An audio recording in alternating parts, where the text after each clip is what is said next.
Hello, this is Ray Main here again with today's Bible reading. Today we're going to be reading the last chapter of the book of Nehemiah. That's the book of Nehemiah, chapter 13. Let's begin. On that day they read in the book of Moses in the audience of the people, and therein was found written that the Ammonite and the Moabite should not come into the congregation of God forever, because they met not the children of Israel with bread and with water, but hired Balaam against them, that he should curse them. Howbeit our God turned the curse into a blessing. Now it came to pass, when they had heard the law, that they separated from Israel all the mixed multitude. And before this Elisha the priest, having the oversight of the chamber of the house of our God, was allied unto Tobiah. And he had prepared for him a great chamber, where aforetime they laid the meat offerings, the frankincense, and the vessels, and the tithes of the corn, the new wine, and the oil, which was commanded to be given to the Levites, and the singers, and the porters, and the offerings of the priests. And in all this time was not I at Jerusalem, for in the 32nd year of Artaxerxes, king of Babylon, came I unto the king, and after certain days obtained I leave of the king. And I came to Jerusalem, and understood of the evil that Elisha did for Tobiah, in preparing him a chamber in the courts of the house of God. And it grieved me sore. Therefore I cast forth all the household stuff to Tobiah out of the chamber. And I commanded, and they cleansed the chambers, and thither brought I again the vessels of the house of God, with the meat offering and the frankincense. And I perceived that the portions of the Levites had not been given them, for the Levites and the singers that did the work were fled every one to his field.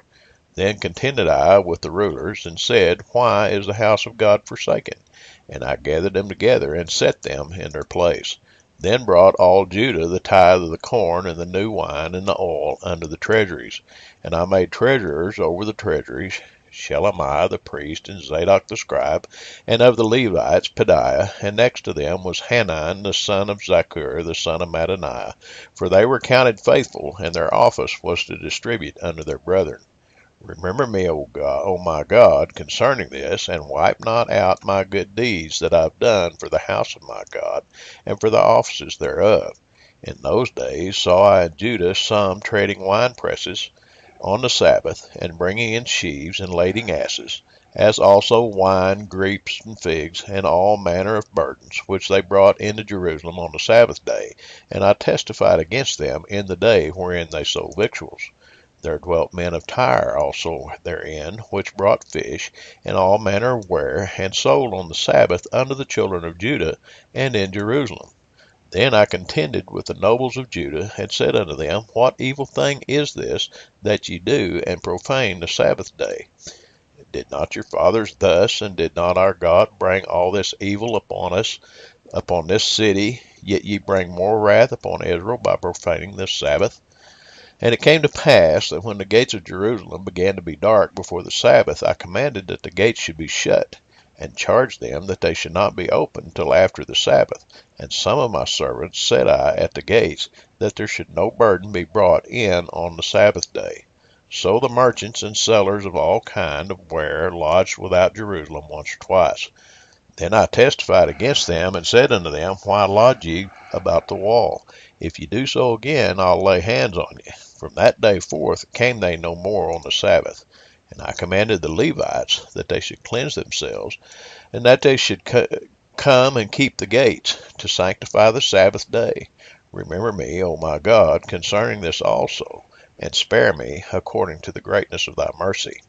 In those days also saw I Jews that had married wives of Ashdod, of Ammon, and of Moab, and their children spake half in the speech of Ashdod, and could not speak in the Jews' language, but according to the language of each people.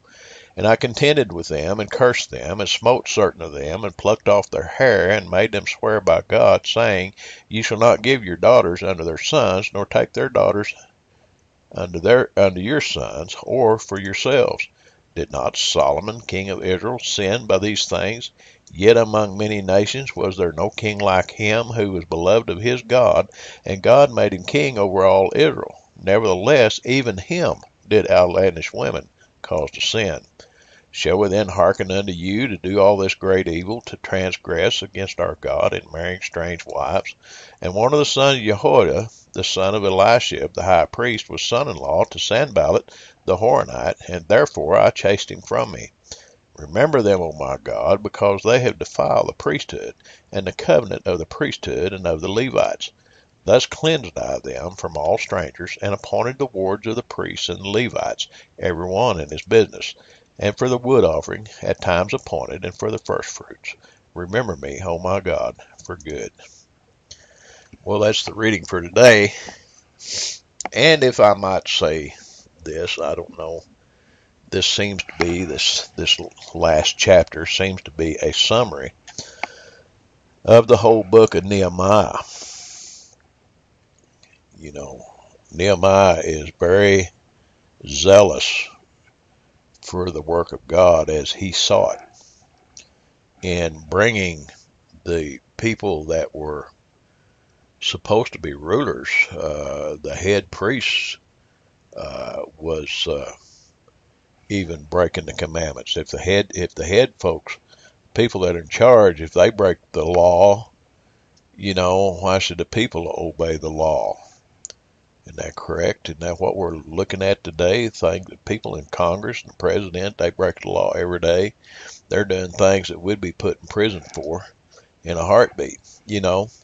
So we're living under the same kind of a regime today. But there was a man that was called of God by the name of Nehemiah that was called to go, you know, he made a statement here in this chapter that, you know, there was a chamber that was fixed in the temple for Tobiah, which wasn't of the children of Israel. He wasn't of the Jews, but he was allowed to sleep, if you will. He had an apartment inside the temple, which was for sure against the law at that time. You know, but he made a statement that, hey, this was done while I wasn't here, you know, but whenever I come in and I found out about it, I throwed all his furniture out in the street, cast him out too, you know. Well, don't we need somebody like that today? I'm not talking about somebody to bring us back under the law, per se, but we do need people that are willing to stand up against the grain. We're living in a day whenever they call evil good and good evil, you know, and if we don't turn around, we're headed for, I mean, we're already in condemnation, but we're judging ourselves. God is giving us a chance. Let me say this and say it boldly. God is giving us a chance right now as a nation. I'm talking about the United States. I don't know whether anybody in another country listening to me or not. But God is giving us a chance to turn around. If you're watching this, if you're listening to this, and you have not been doing what God wanted you to do, God is giving you a chance to turn around. Come back to Him and do His will and not your will. You're throwing away eternal life if you don't. God bless you. The Lord help you to consider what I say, and the Lord give you understanding. Talk to you tomorrow.